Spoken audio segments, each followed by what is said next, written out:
Salut à tous, c'est Hugo de la chaîne NSS et vous savez, de temps en temps en tournage, on n'a pas forcément toutes les conditions idéales pour avoir vraiment le visuel que l'on veut. Le cas le plus récurrent, c'est le fait de tourner de nuit, c'est comme ça qu'est née la fameuse nuit américaine.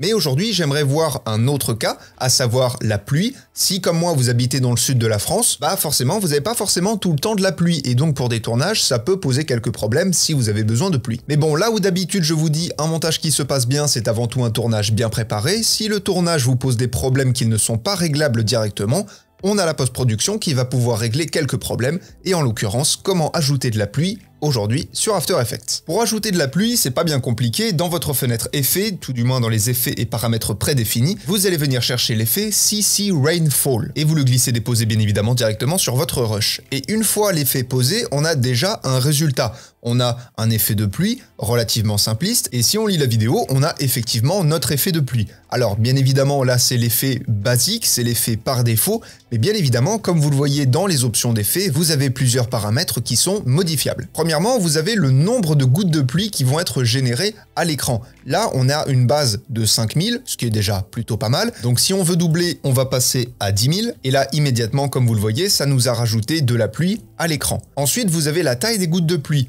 Normalement, quand vous avez de la pluie relativement fine comme ça, c'est que vous êtes relativement loin de votre sujet. Alors que là, si vous êtes en gros plan, la pluie devrait être un petit peu plus grosse. Tout du moins, les gouttes de pluie devraient apparaître plus grosses.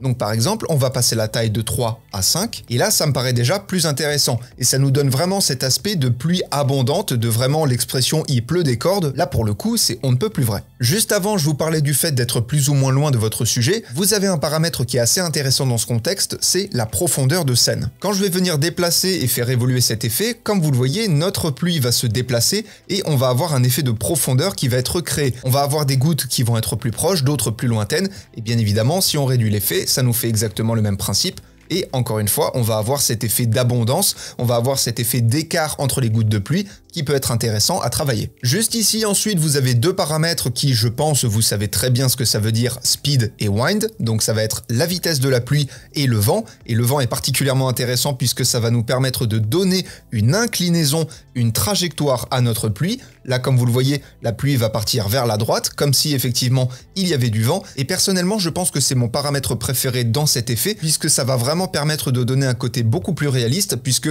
la pluie tombe rarement toujours tout droit. On a forcément quelques petites variantes, et surtout, on a quelque chose qui va être assez intéressant en plus de ça, ça va être la variation du vent. La variation, ça va nous faire tourner un petit peu comme un tourbillon nos gouttes de pluie, et quand je modifie le paramètre, comme vous le voyez, immédiatement, on a nos gouttes de pluie qui vont avoir chacune une trajectoire différente. Encore une fois, le fait de rajouter un paramètre aléatoire dans la génération des gouttes de pluie, ça va rajouter du réalisme. Bon, là, par exemple, je l'ai passé à 100%, c'est peut-être un peu trop, mais si je le passe à 50%, c'est déjà beaucoup mieux. Bref, vous avez plein de paramètres intéressants, mais ça, c'est vraiment les paramètres de base. Vous n'avez pas vraiment besoin de toucher aux autres, si ce n'est à la limite l'opacité pour faire apparaître plus ou moins votre pluie, mais ça, c'est vraiment du détail, c'est vraiment pour pousser l'effet un peu plus loin. Et pour finir sur un détail particulièrement intéressant et qui encore une fois va jouer sur ce réalisme, personnellement, je sais pas vous, mais je trouve que ça manque un peu de flou de mouvement. Alors vous pourriez me dire, t'as juste à cocher la case de flou de mouvement, je suis d'accord, mais pour moi, c'est pas encore assez.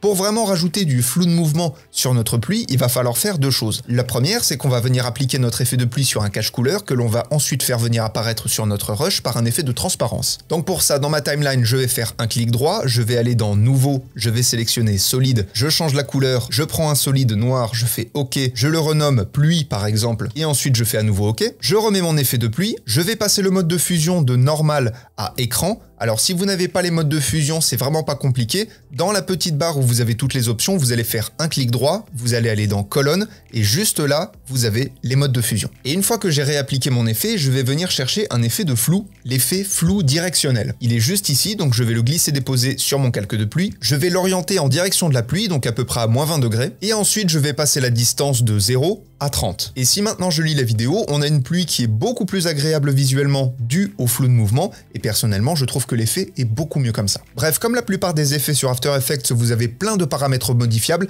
vous avez énormément de choses que vous pouvez créer et modifier, je vous laisserai aller vous amuser avec ça, et en attendant les prochains tutos, apprenez, utilisez et progressez dans vos montages, je vous fais des bisous, et à plus.